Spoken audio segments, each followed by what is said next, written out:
Let me also share that Professor Marty Koskiniemi is also speaking for us. And Is he? Okay. yes, in fact, he asked me to share links for a couple of other events also because he found the lectures to be so interesting and uh, diverse. We are So, live, sir. okay, the gods have answered our prayers, and we mortals mustn't waste the moment. Let me offer endearments and greetings to all those present. My name is Ankit Malhotra. I am the president and co-founder of the Jinnah Society of International Law. Before I introduce our speaker, let me speak a few words about the Center for UN Studies, which aims to develop a learning platform on opportunities and limits of the United Nations by enhancing research and building knowledge on how the United Nations system works both in terms of institutional development and in terms of promotion and implementation of various multilateral policies. The center fits well within the global vision of the global aspirational values of the university and its vision. The modern world has become increasingly dangerous, overarmed, overpopulated, and overheated, and states cannot deal with this alone. They need international cooperation to foster common actions. They also need consistent support from civil society and private actors. The center therefore promotes dialogue and mutual understanding across and between academics, practitioners, civil society, and students in India and abroad. It aims to build and disseminate information on the most pressing global problems and possible solutions to assist in developing capacity among stakeholders. On stakeholders, one might argue, is the generation of the millennials and the Gen Zs, generation to which I belong. This generation and a team of students in our university has started the Jinnah Society of International Law, which is a student-led and professor-supported initiative under the aegis of the Center for UN Studies. And this aim of the society is to provide young students of law an opportunity to discuss issues of international legal importance. The society was launched on 18th November 2022 by Professor Herbert and Rose Professor of International Law, Jose Enrique Alvarez of NYU, along with the Vice Chancellor, Professor Dr. Rajkumar, the faculty coordinator of the center and also of the society, Professor Dr. Weston Popowski, and a very dear friend of the society, Professor Dr. Mohan Kumar. The lecture series exploring the ecosystem of international law builds upon the introduction given on internationalism and international law by the concluded spring lecture series future titled Future of Internationalism and International Law. The fall lecture series endeavors to study the different contours of international law. To assist in this study, the speakers will cover and address their respective areas of expertise based upon their years of research and practice. Given the vast ecosystem and the engagement of international law in it, the Society aims to study the fragmentation and fertilization of various disciplines in this ecosystem. The lowest common denominator in the fall lecture series is to study and enhance and provide deeper understanding of international law through international lawyers. The Society, for its members, is a quorum of thought provoking discussions, which will be the resultant of the engagements it has with experts aimed at exploring the ecosystem of international law. And to further this ambition, we amongst us today have Professor Jan Klabbers. Professor Jan Klabbers is a maestro of the uh, uppermost part of our globe and country and earth, and belongs to the most reputed university of the regions as well. He is a Dutch academic professor and belongs to the University of Helsinki. Professor Klabbers was also kind enough to accept our invitation and participate in this lecture series. He has also written and authored books, including The Concept of Treaty in International Law, treaty conflicts, and the European Union, and an introduction to international organizations law, and close to 200 academic articles and book chapters. He edited the volume The Cambridge Companion to International Organizations Law, which is forthcoming. And on this, Professor Klabbers will talk to us about the rethinking of international organizations. With those words, I invite Professor to start his discussion on this topic. Professor, the floor is yours.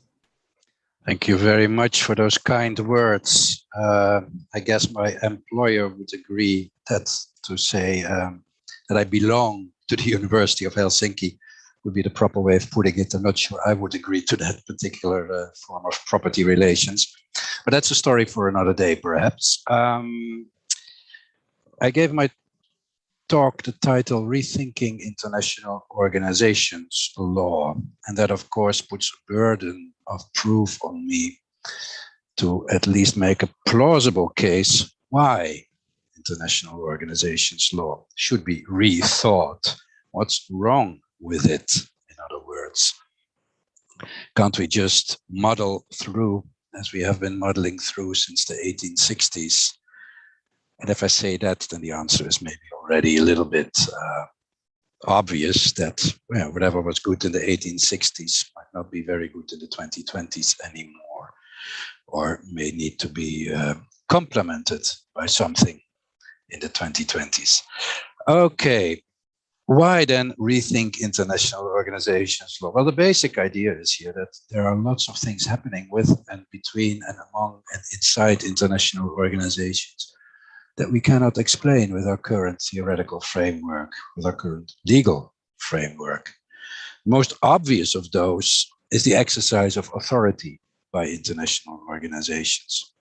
If you look, there are roughly, conservative estimate, roughly 300 international organizations in the world. And by that, I mean public organizations, interstate organizations.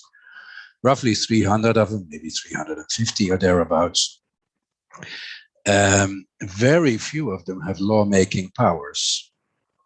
One could say that the International Civil Aviation Organization has some lawmaking powers over the high seas, which makes some sense. We have noted, perhaps, if we have paid attention, that the World Health Organization has exercised the power to enact international health regulations, most recently in 2005. One could perhaps mention the European Union, if one would think of that still as an international organization, which may or may not be terribly plausible anymore. One could think of the UN Security Council, but by and large, that's where it ends. So we have maybe a handful of international organizations that have lawmaking powers. We have roughly 300 international organizations. Quick arithmetic teaches us that 295 of those exercise authority without lawmaking powers. How on earth is that possible? How can that work? And that's something that our current framework cannot tell us. We don't really know how that works. I'll get back to the current framework in a moment and explain a little bit what that looks like. For the moment, just remember that we cannot understand properly why and how international organizations exercise authority over us in the absence of formal legislative powers.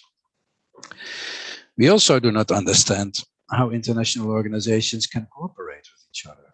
Most constitutions of most international organizations don't say much about cooperation with other organizations, and if they do, it's usually something very generic to the effect that organization X can enter into relations with organizations in the same sphere of activity. So that's nice, that's useful, but that does not explain how, for instance, the World Health Organization and the Food and Agriculture Organization could set up the Codex Alimentarius Commission a bunch of years ago. It does not explain how the UN and the World Meteorological Organization could set up the Intergovernmental Panel on Climate Change. It does not explain how it is possible for the International Telecom Union and the ICAO, the Civil Aviation Organization, to set up mechanisms to facilitate the use of mobile phones aboard aircraft. Those things are all happening or have happened. But clearly, the International Telecom Union and the ICAO do not work in the same sphere of activities, right? They work in different spheres of activities. And there tends to be no legal basis for that. So the public lawyer in me, perhaps the public lawyer in you too, should wonder, how is that possible? How can ICAO and ITU cooperate if there is no proper legal basis for that? How does that work? Now, current legal framework, this is my contention, our current legal framework does very little to explain that, to make that feasible. So things are going on that we don't really understand. The third issue, something that was prominent in the 1990s and every now and then regains prominence, has to do with the relations inside organizations between different organs. We have, with a few exceptions, we don't have much of a clue as to how the General Assembly and the Security Council of the UN relate to each other. We do know how they relate to each other on issues of admission and perhaps expulsion. We do know how they relate on some other questions, but we have no general rules on relations between our organs of organizations. And we definitely have no general rules on judicial review. Is it possible for the International Court of Justice to review the legality of decisions of the Security Council? You and I might hope that to be the case.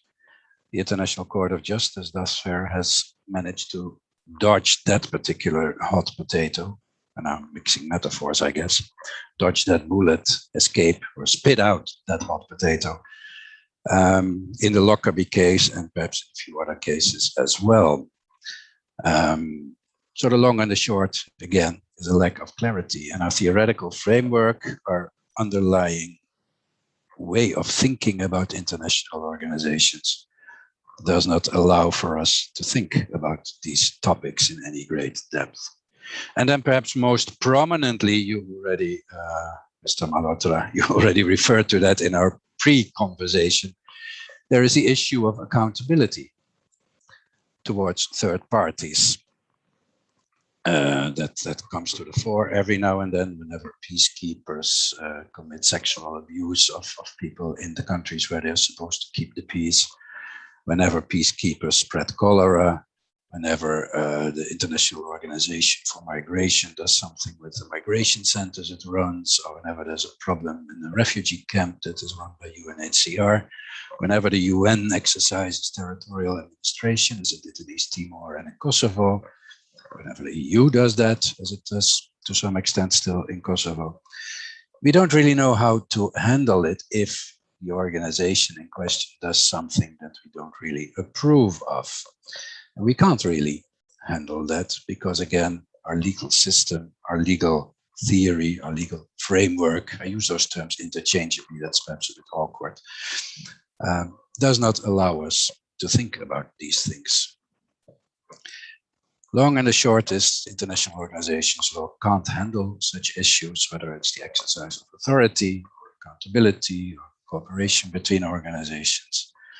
And that is the case because our theory is outdated. And that's putting it charitably.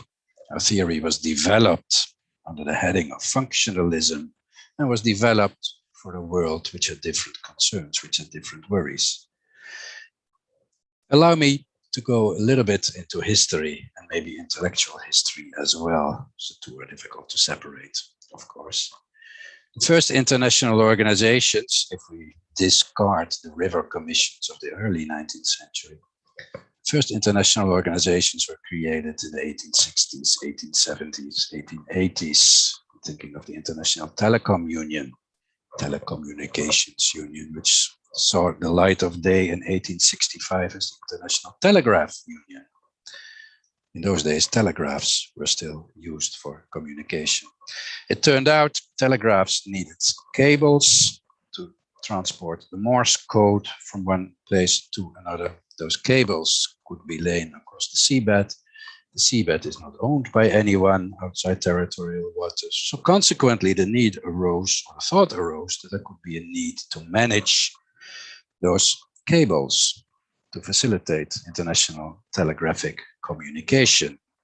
The technology became more or less available in the 1850s. Some states started to take it seriously, in particular Britain. And by 1865, the International Telegraphic Union was set up. This was followed a decade later, 1874, by the Universal Postal Union.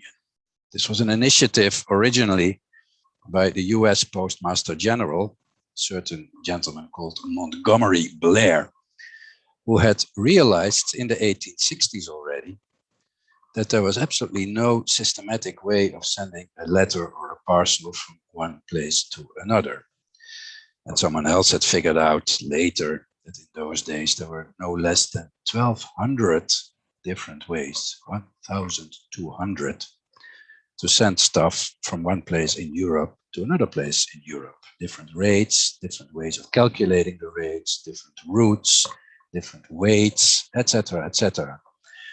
So postal traffic in the 1860s was a big mess, and Montgomery Blair, the US Postmaster General, thought, shouldn't we do something about that? Shouldn't we streamline that? Because there might be benefits for commerce if we do that. He made a proposal to that effect. The US convened a conference, nothing much happened. Another conference was convened. Then the Germans and the French went to war with each other. That ended in 1873 and paved the way for further cooperation, at least in Europe, in the form of the Universal Postal Union, which duly started a year later, in 1874. You have those unions, others were created as well. One can think a few years later of the International Bureau of Weights and Measures, trying to figure out that a meter is exactly a meter, no matter where you are on Earth. Trying to regulate that a kilogram is exactly 1,000 grams, no matter where you are in the world, and that a gram is the same unit, no matter where you are in the world. So, again, because that would be useful for commerce. There was at the same time roughly the International Copyright Union, created on the initiative, or at least with the stimulation of well-known authors. Think of Victor Hugo, think of Louise May Alcott. They had realized that there were so many pirate copies of their work going on that they actually lost a lot of potential income. And that was not even counting translations. So they felt that there would be a need to protect authors, to protect inventors later on as well, from copying, unlicensed copying of their work. Good for them, good for business, creating stability, creating what we now call the rule of law in one way or another. So all this took place in the 1870s, 1860s, 1880s. The first international organizations were set up, most of them dealing with communication in one form or another, with commerce in one form or another. And commerce and communication, of course, are two sides of the same coin usually. People also started to think about these creatures. What do they mean? What makes them tick? What characterizes them? And arguably the first to do so, the first important thinker, was a German towering legal theorist called Jelinek, George Jelinek, who wrote a lovely book in 1882 on the legal nature of state compacts. That's a rough translation of the German title. And in it, he made a distinction between two forms of interstate cooperation. There was, on the one hand, the form of cooperation which had as its goal the formation of a new state. Of course, in the 1880s, you could think without too much problems. Over the last couple of decades, the unification of Germany in the 1870s, the unification of Italy a little bit earlier, the US unification after the Civil War. So one form of cooperation had the goal of creating a new state. Another form of cooperation, though, and here he referred to the Telegraph Union, to the Postal Union, had as its goal administrative cooperation. It had what he called in German a Verwaltungszweck, and that reasonably translates as administrative goal, or as we would call it now, as a function. The point of interstate cooperation, so Jelinek posited, and that became the mantra of the discipline. The point of interstate cooperation in the form of international organizations was to exercise a particular function. not to form a state, not anything else. No, it was to exercise a particular function. So the basic idea here takes on familiar contours, I guess. States band together, states come together with a view to creating an entity which can do things for them. It's states creating an entity, the organization, and the organization does things for those states. You see the circular move here? State to organization to state.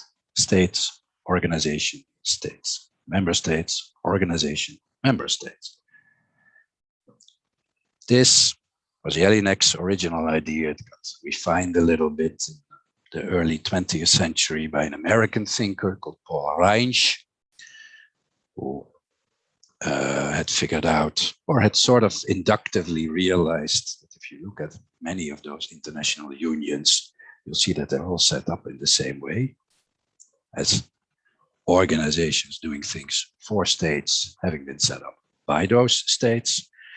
And if you look at them properly, you'll see that they carry the promise of universal peace, that their tasks typically are not political. It's postal traffic, it's telegraph traffic, it's standardization of weights and measures, that sort of thing. Not a very political, he thought, Reich, that is, and yet leading to universal peace, on sort of like a Kantian idea that there would be interdependencies created, networks of interdependence. And if everyone is related to everyone else, then they don't shoot each other. Something along those lines. I simplify, but not by much, really. I think that was the basic intuition. As long as we have a lot of international organizations composed of member states doing things for member states, they will form a global network of interdependence, and war will become something of the past. That was roughly the idea. And Reinstein also pointed out that this didn't cost anything in terms of sovereignty, because the organizations would always be doing what member states assigned them and could be controlled by member states. No costs in terms of sovereignty.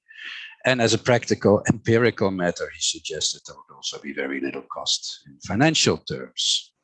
I forget the numbers, I should have looked them up maybe, but his estimate was that for every international organization that the US was a member of, it would pay a contribution of maybe a few tens of thousands of dollars a year. And that, of course, is peanuts in the bigger scheme of things. Plus, as the same Paul Reinsch intimated in a lecture he held in 1906 for a club of bankers in Milwaukee, the Milwaukee Bankers Club, obviously is what it was called. They asked him there what the point was of the Pan-American Union.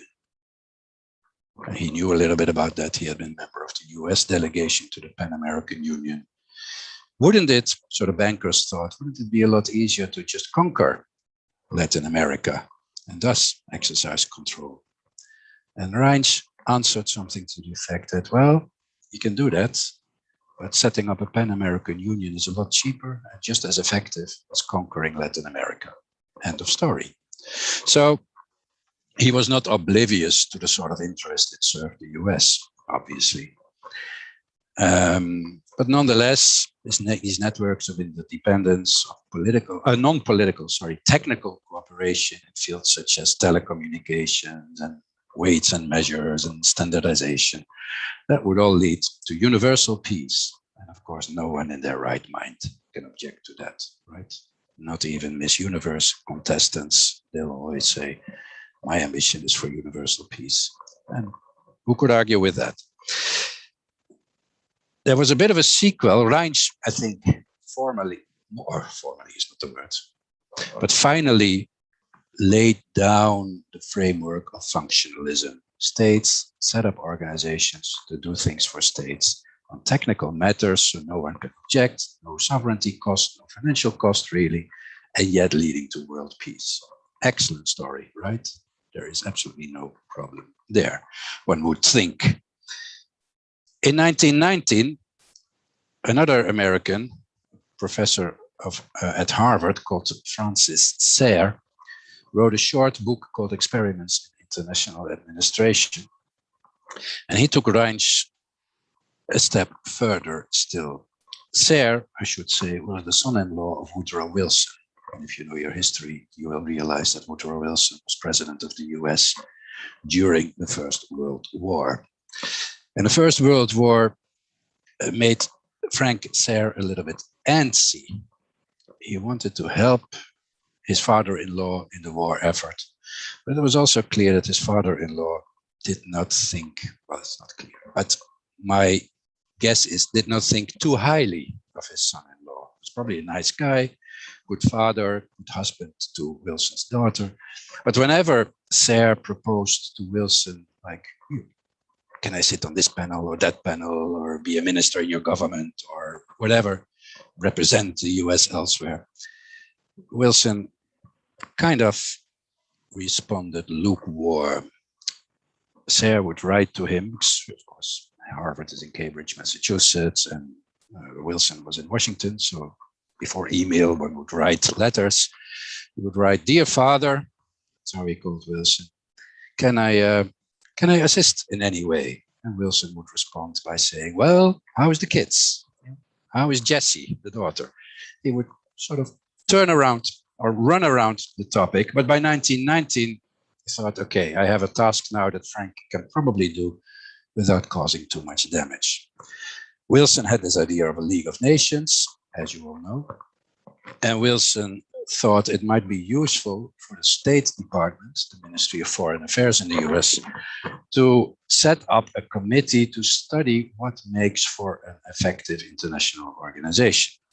So a committee got set up, a couple of people from the State Department and outside, and Sayre was appointed as its secretary. So he wrote an enthusiastic report, he authored it, and then it got published in book form a bit later. Experiments in International Administration. And Wilson was wrong. Sayre actually could do some damage, because what Sayre, in his enthusiasm, did was consider pretty much every form of cooperation between states as an international organization. Reinsch, a decade earlier, had limited himself to technical organizations of which you and I can say that they serve some kind of public purpose. The health organization, the postal union, the telegraphic union. Sayre now included a lot of international organizations in his scope, of which you and I might say, well, that comes a bit closer to something else than a public function. International police commissions, for instance, operating in parts of the world without participation of the inhabitants of those parts of the world. Or the Chinese River Commission, set up in the early 20th century to regulate commerce in China, but without China participating. The only thing where Sayre stopped short was to say that every colonial venture would qualify as an international organization. That went even for him a little bit too far. That's where he drew the line. But everything else, as long as there was cooperation between states, there would be an international organization to his mind. And in doing so, he stretched considerably the very concept of international organization. And that helps explain perhaps why nowadays we have problems trying to figure out what actually is an international organization. And the law treats such different animals as the World Bank and the military alliances such as NATO or the European University Institute or the World Health Organization in exactly the same way. All of them are international organizations. So that's a legacy bestowed upon us by Sayre, I think. Either way, the result is what you might call a vacuum view of international organizations. The only thing that matters, according to Jelinek, according to Reinsch, according to Sayre, the only thing that matters is the relationship between international organizations and their member states.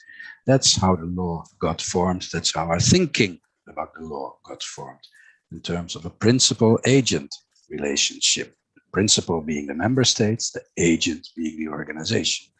I already noted the circular nature of that. It's member states setting up an organization to do things for those member states. And if you listen carefully, you will notice that there is no outside world in that story. Absolutely zero outside world. There is no mention of actors other than the member states or the international organization, companies or NGOs or non-member states for that matter, or civil society or individuals. None of that is deemed present in this conception. And for a long time, precisely because it was meant to be for functioning in this circular fashion, that made some sense. It is no coincidence that international organizations created in the 1860s until the 1990s, perhaps even, were never given international legal personality because they were never supposed to act with respect to the outside world. They didn't need international legal personality if the idea is to solely do things for the member states. This vacuum that is sucked around the relationship between the organization and its member state. There is no outside world and thus no need for things like international legal personality. By the same token, very few international organizations have been granted treaty-making powers because they wouldn't need them. They were not considered to be acting on the international plane, performing acts that would require treaty-making powers and or international legal personality.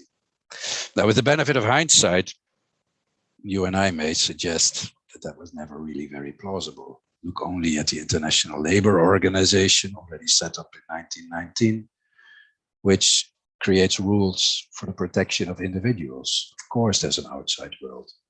The sanitary bureaus of the late 19th century were meant to protect Europe against infectious diseases coming from elsewhere. But of course, Europe is an abstraction consisting of a bunch of European people.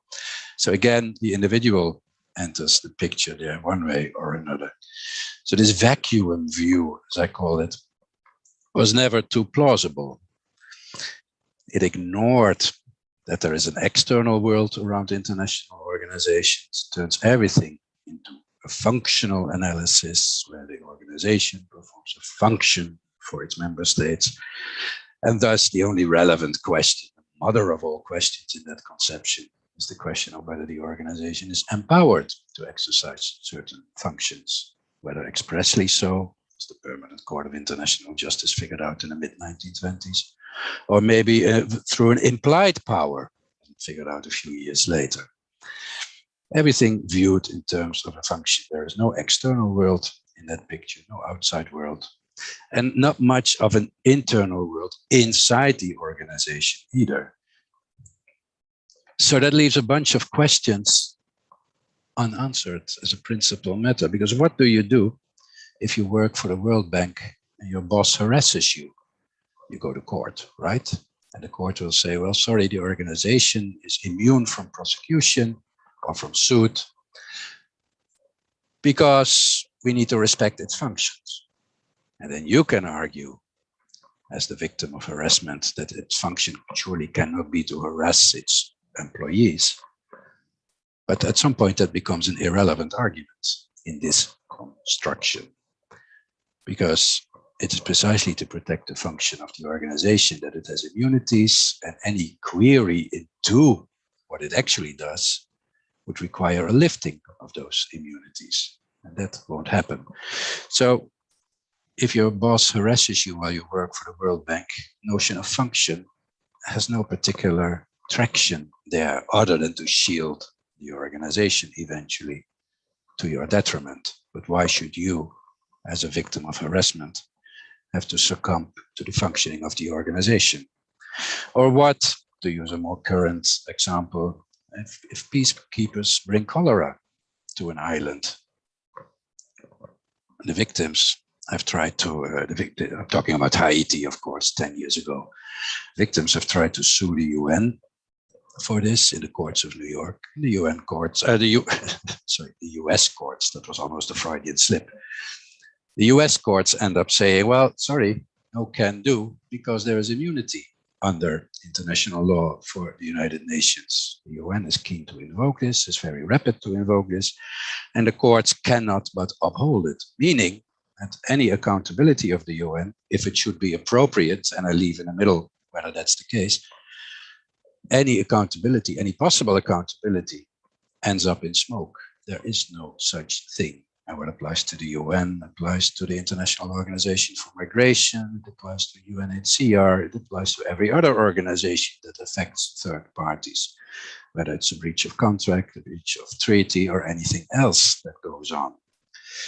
Now, as I already intimated, this whole idea became untenable since the 1940s after World War II. In retrospect, the first cracks were already visible with the ILO, the first obvious cracks, but of course, that's retrospect, always 2020, as they say. These were magnified when the EU was created. We had an international organization with a parliament, a proper executive with a right of initiative, with direct access of individuals to its courts. How on earth is that still an international organization? The very idea of functionalism doesn't apply there anymore, partly because the EU developed far beyond the initial ambitions of its member states. And it is no coincidence, of course, that the first serious decision on international organizations of the International Court of Justice was the reparation for injuries opinion, dealing precisely with international legal personality, because it had become clear by 1949 when the court issued the opinion that there was an outside world and that the UN should find ways to address that and should be given the possibility to address that. The member states had not seen fit to do so in San Francisco in 1945, had not given the UN international legal personality for reasons that have never become fully clear. So then the court just had to interpret the UN Charter as saying, well, actually, they have done so by implication because they have given the UN tasks which can only be explained by a certain measure of international legal personality. The logic was kept limited to the UN, so you cannot apply the exact same logic to other international organizations. But the point for present purposes is that this is a first obvious signal that our theoretical framework, our legal framework, because the two go hand in hand, was no longer fully plausible, if it ever was. So that brings me a bit closer to where I want to end up. There is an external world, right? There is a world around international organizations. No organization is an island, as someone once quipped. That was in the 1980s, but it took a couple of more decades to realize that seriously. No organization is an island. There is always a context, a force field in which organizations have to maneuver. But our legal framework was developed between 1882, when Jelinek wrote, and 1919, when Sayre wrote, in a time when there was no external world, at least not one that was recognized as such and as having an impact on what international organizations could or should be doing. So that's why we need a rethinking of the law, not just a tinkering with a couple of nuts and bolts, but a fundamental rethinking. Now, how could that possibly take place? This is, of course, where things may become a bit controversial. Bear with me, this is me speaking. This is not a generally accepted story. The previous is perhaps a bit more generally accepted, but I needed to say it to pave the way. For my money, one of the first things we should do is start with a proper conceptualization of international organizations. We tend to think of them mostly as manifestations of something international. We stress the adjective. We think they're international and thus, by definition, good. That's because we have underlying tropes, topoi in Greek, or ancient Greek at least, which seem to suggest that agreement is always a good thing. So international agreement is by definition a good thing. Anything international is wonderful. That's what international lawyers are socialized into thinking. So international organizations are also wonderful and can do no wrong. But of course, they are not just international. They are organizations as well. They are entities with particular structures, with particular power dynamics inside, etc., etc., etc. And maybe we should recognize that the international organization is not just something international, but that the organizational form also has a meaning, has an impact, affects the way, or affects at least how we should think of them. Because the organizational form is never chosen just for the heck of it, right? It's not an accident that some kinds of cooperation get the form of a treaty and others get the form of an organization. It's not an accident that in some cases we are happy with a resolution, and in other cases we set up an international organization. There is something about the organizational form that warrants further investigation and that can help us understand what exactly international organizations are.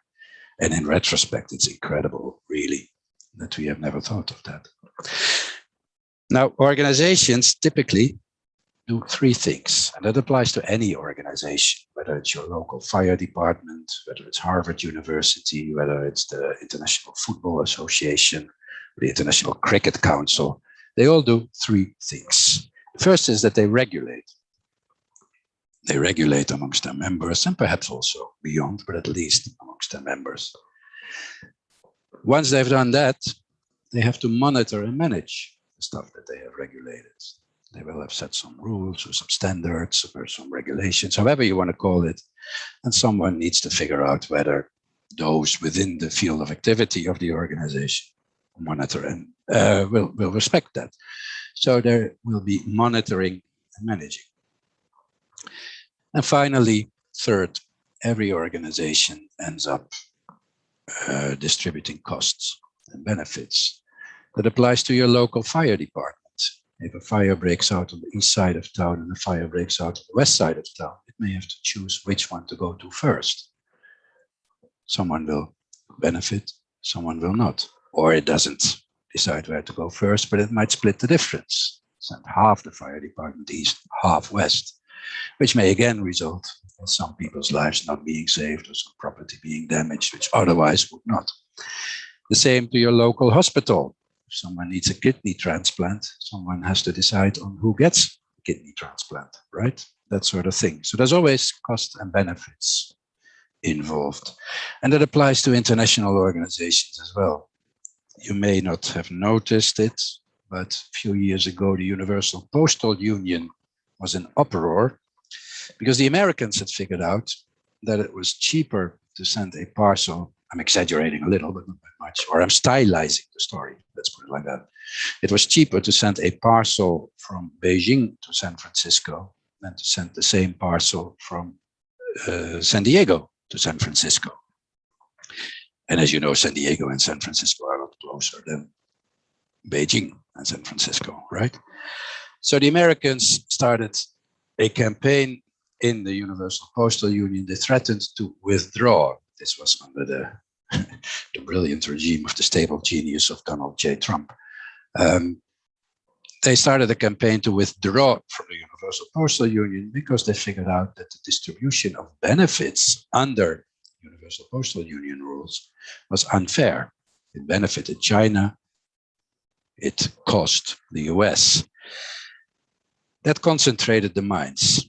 Late 2019, the Universal Postal Union convened an extraordinary conference of its member states where they agreed to reassess and readjust the postal rates, much to the US satisfaction, upon which the stable genius known as Donald J. Trump decided to withdraw the attempted withdrawal from the Universal Postal Union. All well, that ends well. The point is, of course, that there's no point in analyzing this as the US being unfriendly disposed towards organizations or friendly disposed against multilateralism or something. The point is that this was clearly about cost and benefits. You see the same with the COVID crisis. It took about 3 weeks after the pandemic was declared, the first airline went bankrupt. Several other, well, quite a lot of other businesses worldwide have gone bankrupt. The tourism sector has been hit tremendously. Jeff Bezos, on the other hand, not being dependent on persons actually going from one place to the other, but parcels going from one place to the other. Jeff Bezos, the boss of Amazon, made a killing in this. He benefited, whereas others lost. I'm not suggesting in any way that he had anything to do with this, by the way, just for the record. But the point, of course, is there are always costs and benefits. Some people, whatever decision is taken, whatever rule is at issue, some people will lose out, so others will win. Some companies will lose out, others will win. And that's something that we should maybe also consider. International organizations, even those with a public ethos, nonetheless come with costs and benefits, with winners and losers. We should perhaps, as a consequence, also realize that international organizations are by definition political projects, whether they're for good purposes or bad purposes. That's, of course, often in the eye of the beholder, but they are someone's political project. I already mentioned that the International Copyright Union did not fall out of the sky, but it was seriously pushed by Victor Hugo, the French novelist, he of The Hunchback of Notre Dame, who had realized that he lost a lot of money because there was no copyright protection internationally. He might not have been able to push it through on his own, but clearly he had an influential role to play there. Something similar happened in 1995 when the World Trade Organization started to occupy itself with the trade-related aspects of intellectual property rights. That was not because they felt, it was Monday and, good day to do that, but because they were pushed by Hollywood, by the pharmaceutical industry, strange coalition, both of them thinking that enforcement of intellectual property rights would benefit from being dealt with by the World Trade Organization rather than elsewhere in the global system. And that suggests, that's again an important point perhaps, that behind the member states, there are always concrete interests, the interest of individuals, the interest of NGOs, the interest of businesses, of companies, the private sector. Also important for a rethinking of international organizations law is that there are always other actors. The vacuum that Jelinek, Reinhart, and Sayre drew around international organizations is a little bit outdated, let's face it. International organizations rely constantly on each other. They constantly rely on not only their member states, but also non-member states. They have relations with staff, they have relations with NGOs, they rely on private companies, they do things with and for private companies. Clearly, there is a context in which they operate. So the vacuum view should maybe be put in the dustbin of history. Now, one way to take that into account is to seriously investigate how those relations with the outside world are legally structured, because they must be. Like, there is no way on earth that an organization can do business with a company without there being a contract. So what governs the contract? What kind of law governs the contract? How is it generally organized? What if the organization breaches it? Is it protected by privileges and immunities? How does that work? And one can do the same sort of analysis for relations with non-members, for relations with NGOs, etc., etc. And once one investigates that, then there may be ground for a solid rethinking, solid empirical foundations of the law of international organizations. I hope I have made clear at the very least that that rethinking is necessary, because there's too much going on that we can't explain. And apart from the social consequences, that's just academically unsatisfactory. One cannot have a discipline of international organizations law which has no idea what international organizations do. That just doesn't fly anymore. But apart from that, there's also the social, political, economic consequences to take into account. If we have a better understanding of international organizations, a less rosy perhaps, forget about the universal peace for the moment, that may or may not come. But take each and every international organization seriously as an actor in its own right, with its own agenda, forced not just by its member states, but by the environment in which it operates, by the interests behind those member states, inside those member states. Then we may perhaps come via that route to a better world. Maybe I should leave it at that for the moment and open the floor for questions, comments, queries, critiques, etc. Thank you. Thank you so much for your quite riveting talk. It does arouse me in a lot of different senses because you touch upon a lot of different interesting notes of history and of networks and communications. Now, something that caught my interest in international law and also telecommunications was the study of submarine cables. Now, since I have the privilege of sharing the screen, I might as well make good use of it, if Professor doesn't mind. I don't mind. No, it's you're the boss. So since I am, let me share something extremely interesting. I hope my screen remains visible and you see the how technology transformed itself and how in the 21st century submarine cables remain extremely potent forces of communications. This webinar would not have been possible without submarine cables. That is an understatement.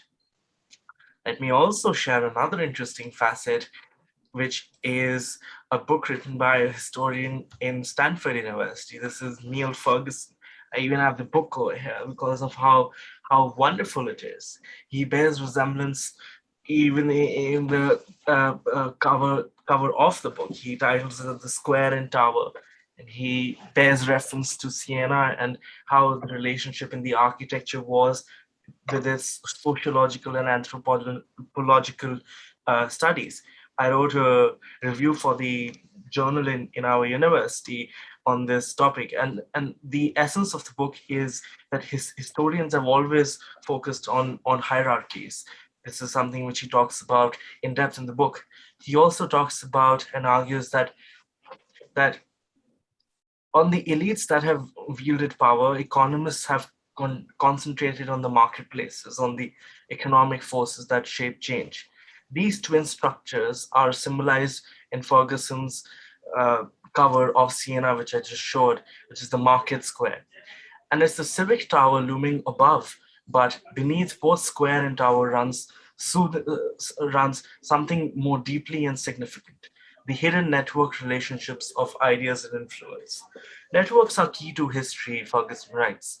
He says that the greatest innovations and innovators have the superb super hubs of connections. The most powerful states, empires, and companies have been those with most densely networked structures.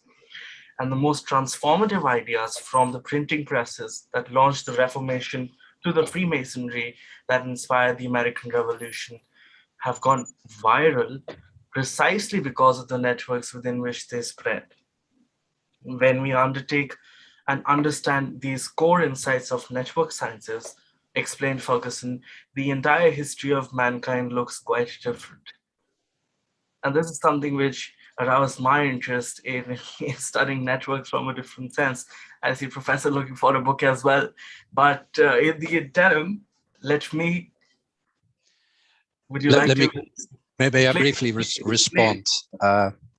Your intervention made me think of this book, which Yes. maybe you could see, Telecommunications and Empire by Jill Hills, who is a political scientist in Illinois, I think, somewhere. It's also fascinating stuff. The thing with Niall Ferguson, this was called Square and the Tower, you said? That's correct. I should clearly have a look at that. I read read several actually of his other works, including The War of the World. That I felt was very disappointing because it discusses the 20th century without even once mentioning the United Nations or the European Union. And I don't see how you can do that. Well, you cannot write 600 pages on. Must I recommend his debate with one Farid Zakaria in all places of Kiev? And they talk about this very topic. So he remains a fervent supporter of the idea that international organizations and international legal order per se is a paper tiger. He suggests that military organizations like those of the NATO are the real uh, persons in charge and those who really call the shots. So it's the Article 5 which really is the key point of of the period of, let's say, the Cold War, and how it has sort of transgressed into the 21st century. So perhaps that's an answer to him. But what he also writes about is empires. And what he says about is something which I find quite interesting. Empires, in their essence, and perhaps you could even trace this down to families. You could trace this down to the Medici family, which controlled, at least in the Renaissance period, the Italian banking system, or the Rothschild family, which he also talks about and writes about in 2 volumes. He talks about them as being these catalysts and controllers of information and using advanced mechanisms of that time for communication purposes. He holds that the Rothschild family had the ability to control and maneuver information even before official communications were made to 10 Downing Street. So there is some sort of essence attached to what he says in terms of empires, which is what I'm also curious to know about you, of how you understand empires in terms of communication networks. And at the end of the day, being administrative services. And perhaps you could also look at this in the term of understanding terror organizations, because in some sense they're all MBA experts because of how well they manage and groove the machinery which they've created in terms of indoctrination and also furtherance of values which prima facie seem absolutely ridiculous. I should probably stay within my jurisdiction. It's probably safest for all of us. I'm not going to answer about terrorism. I simply don't know anything there. My take on it is that, let me, how shall I put this? I think the modern world is unthinkable without international organizations. Not because they, look, I grant the epiphenomenal status when it comes to matters of war and peace. But that's based on the criminal law paradigm. If your main question is, do international organizations constrain states when the chips are down? Then the answer is no. But that's not the relevant question. Or that's maybe one relevant question, but not the only relevant question. The far more important question behind the scenes, I think, is whether international law and international organizations facilitate human interaction. And that they do. It's more of a private law type of paradigm. You cannot have business relations without contract law. You cannot have a business community without property law. And international law fulfills that same role, give or take, mutatis mutandis, that sort of thing, and does that reasonably well. I don't know about you. I'm looking at an Apple computer. I can tell you Apple computers are not made in Finland. So somehow, somewhere, it must be possible for those to be in my office. My coffee machine is Italian, not made in Finland. Half of my books come from Amazon UK, which is a bit dreary after Brexit. But nonetheless, the point is there are all sorts of rules facilitating that sort of thing. And many of those emanate from international organizations or are channeled through international organizations or are monitored by international organizations. Every time a plane takes off in one state and lands in another state is a testimony to the power of international law and the power of the International Civil Aviation Organization. Imagine a world without that. And we're now coming close, of course, but you yourself pointed out there are all those cables on the ocean floor which facilitate communication, and those need to be managed, those need to be regulated, those need to be monitored, and they distribute costs and benefits in the process. That's the work of the ITU and perhaps a few other organizations as well. So I'll give you, I'll acknowledge that when it comes to maintaining peace and security, international law is not at its best and international organizations are not. But the same applies to domestic law. In times of crisis, in times of revolution, in times of upheaval, in times of civil conflict, your domestic criminal law won't help you much either. It is to regulate the everyday, the quotidian, the normal, the routine life that law has an important role to play. And in international affairs, that is increasingly played by international law. It would be very difficult to imagine, by international organizations, sorry. It would be very difficult to imagine a world without international organizations. The toothpaste, as they say, is out of the tube, and you cannot squeeze it back in properly, if you would be so inclined. And I think that's the elementary problem I have with the one book that I mentioned of Niall Ferguson, and an elementary problem that I have with the so-called realist tradition in international relations scholarship, because it asks the wrong question of international law. It asks whether international law constrains in times of crisis. And no, it doesn't, not satisfactorily, not enough. But that's not the right question to ask, really. You cannot expect that from any legal system, including international law. Well, but then let's take this argument slightly further. Should international organizations foresee situations which might arise? Now, this is in direct reference to international space law and the international space stations. Should there be legislative purposes already in place to have some sort of mechanism, or should we just perhaps wait for a calamity to take place and then just transfer the legal jurisprudence of liability, for example, or to the dispute in the factual matrix? That is no doubt what will happen. Yeah.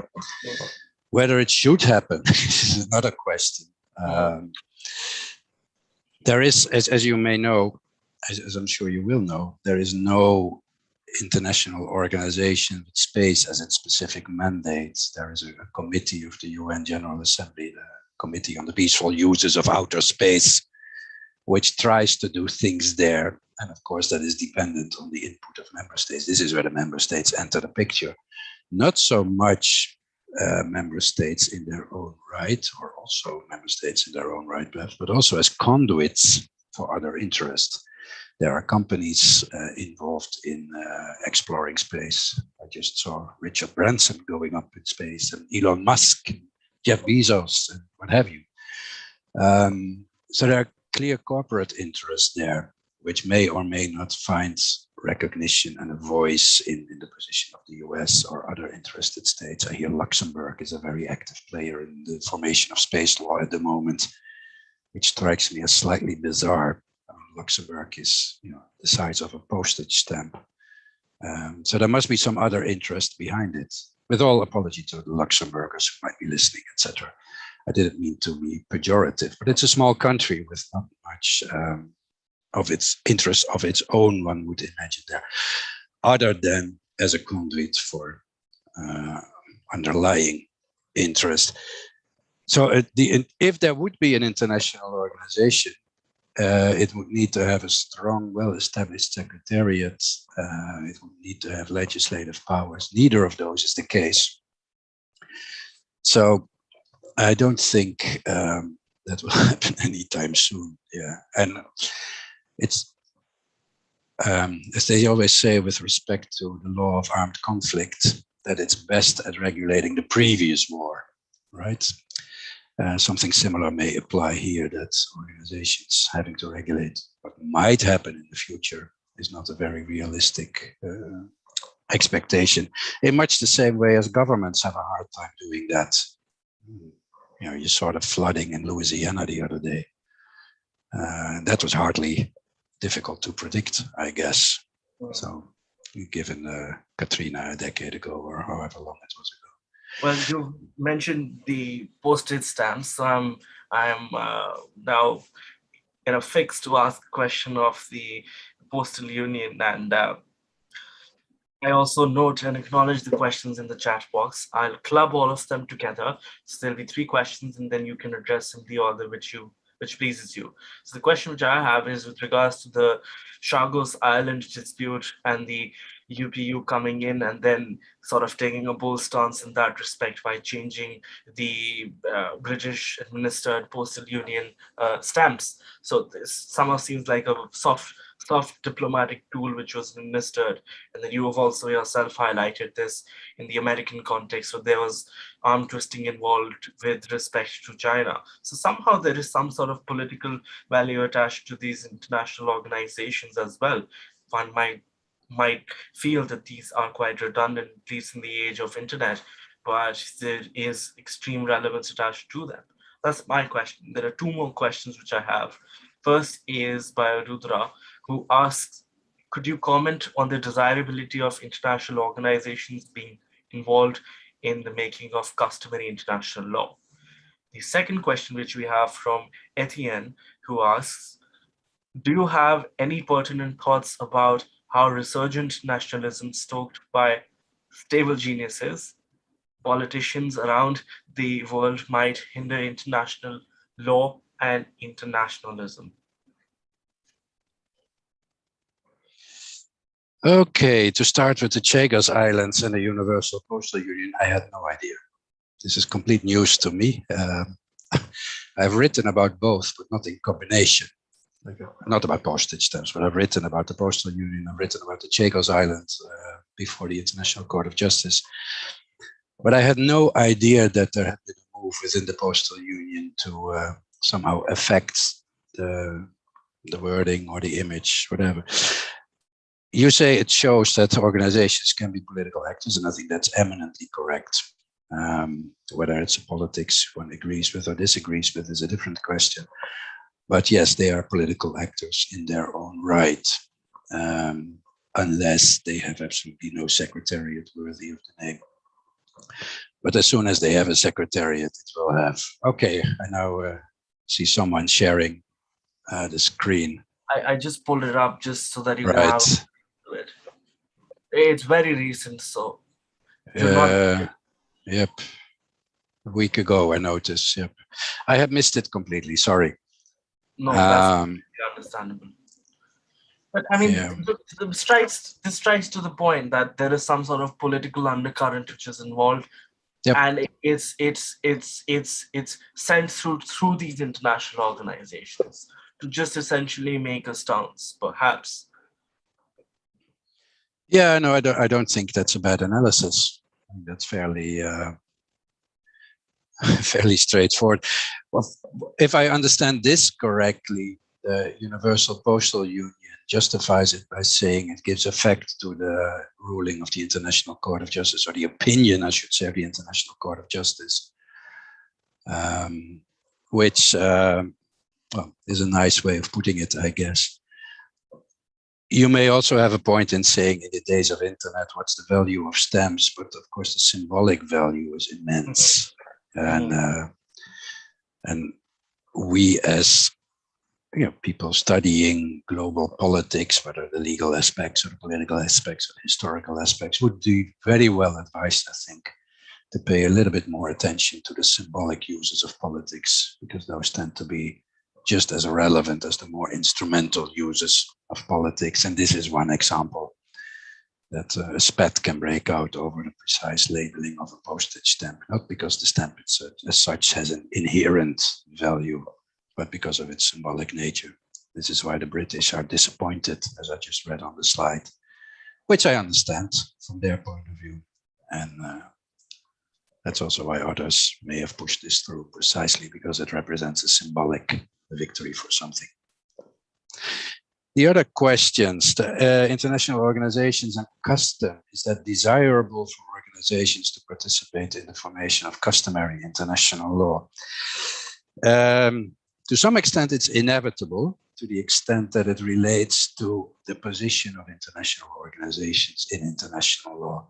Like there is a bunch of headquarters agreements, for instance. One can say that there's a certain practice there, which includes the practice of international organizations, and is accepted as a matter of legal obligation, as a matter of opinio juris.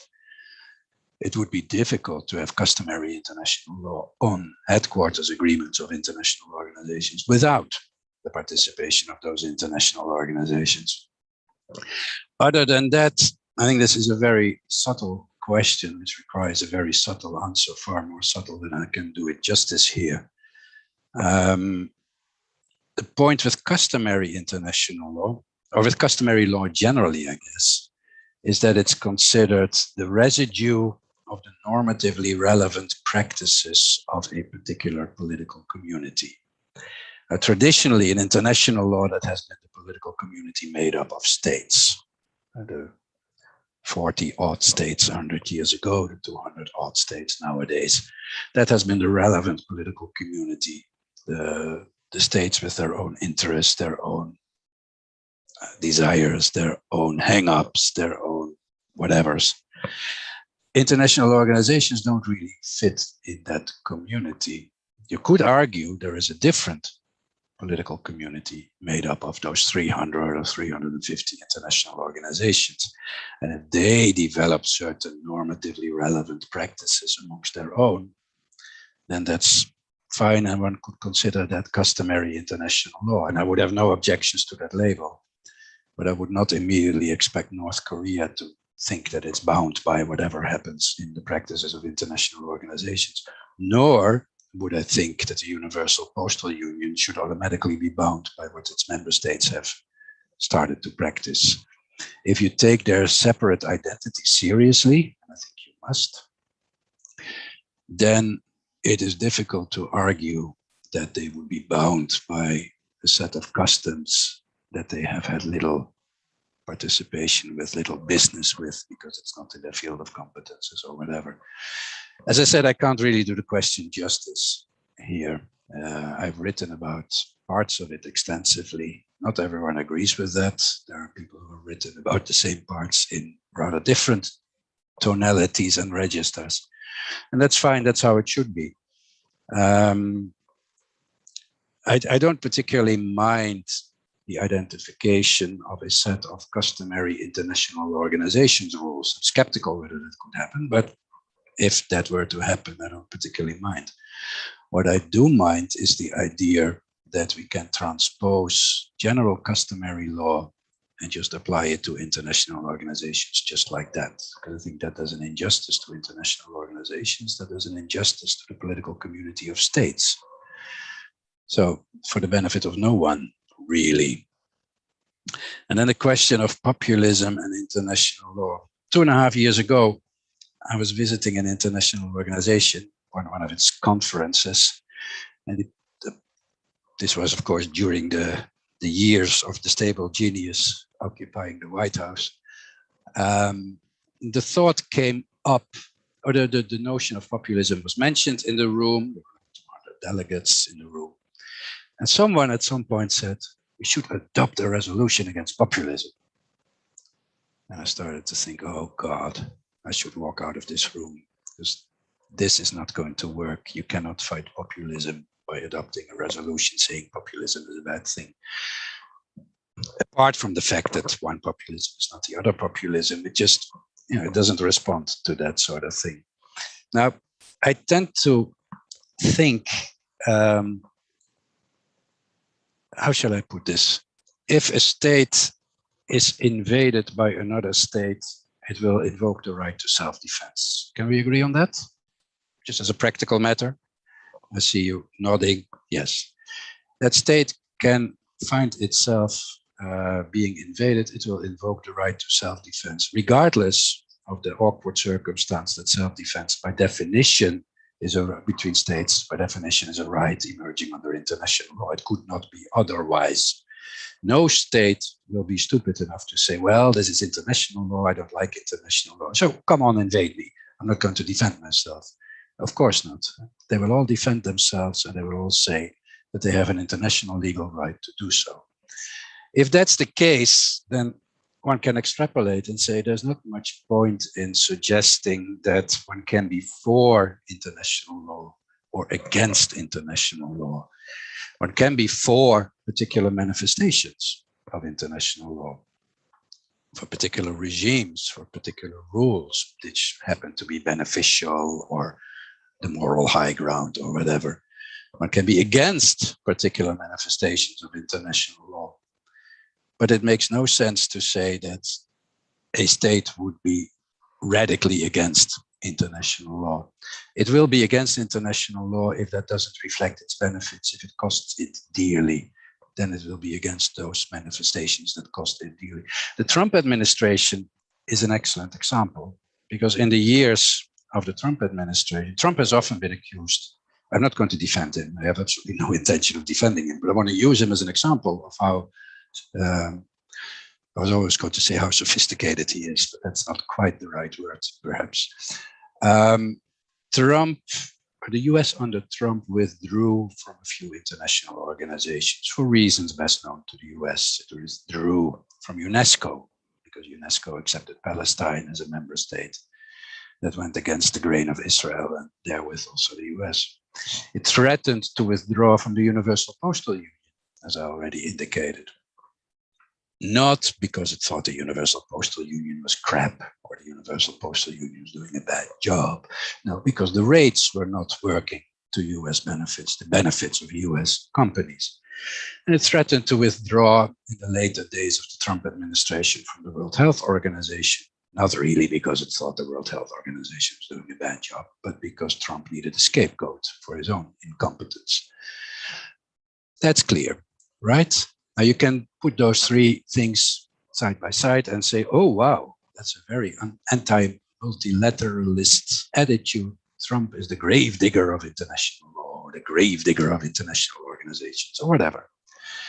And if you look at that evidence, you might be persuaded.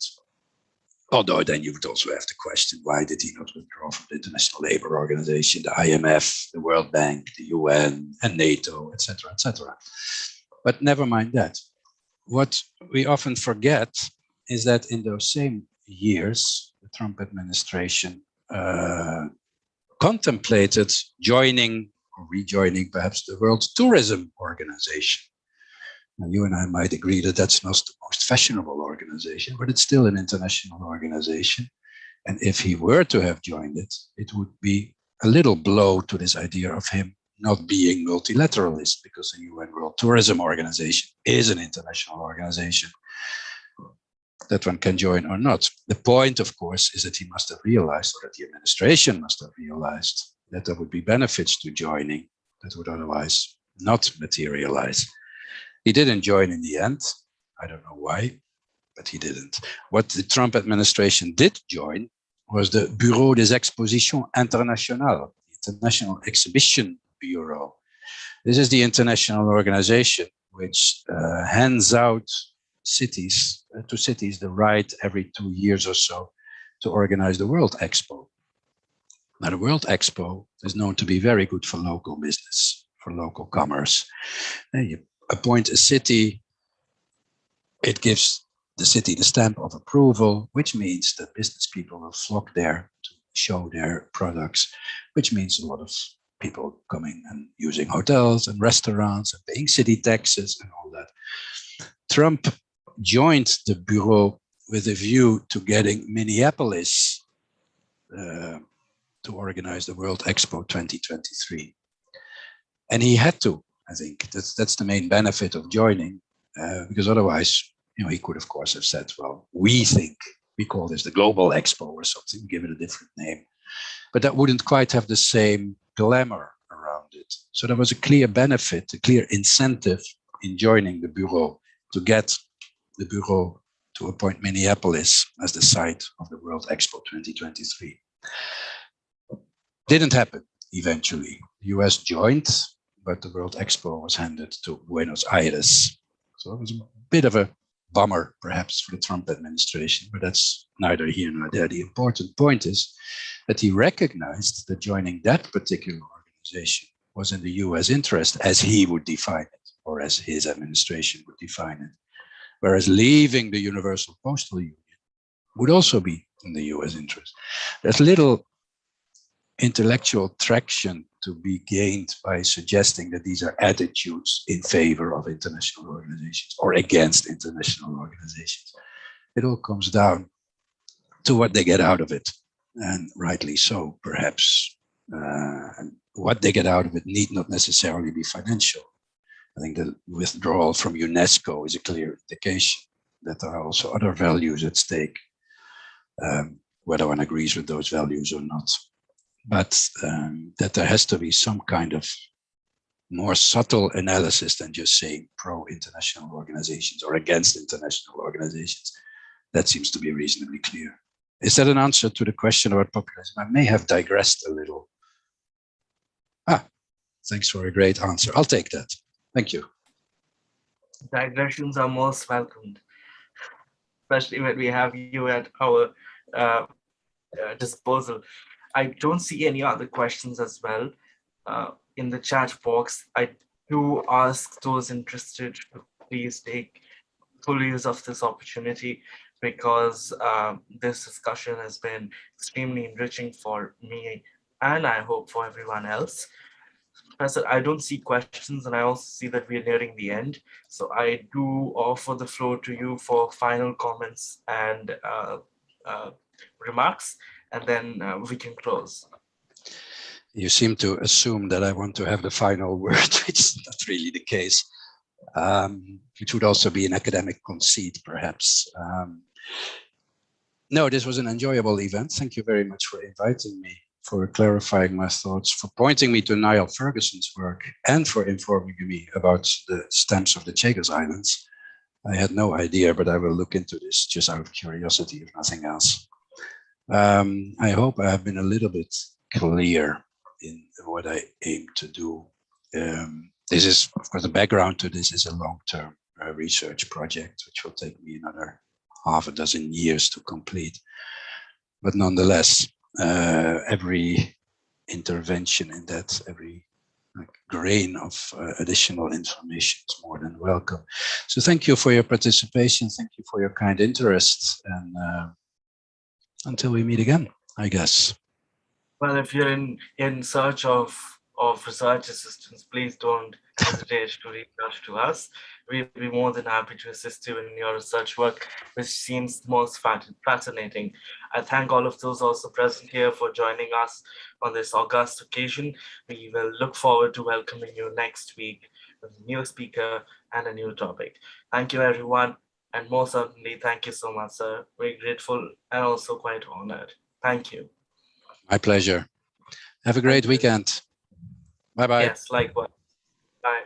Bye-bye.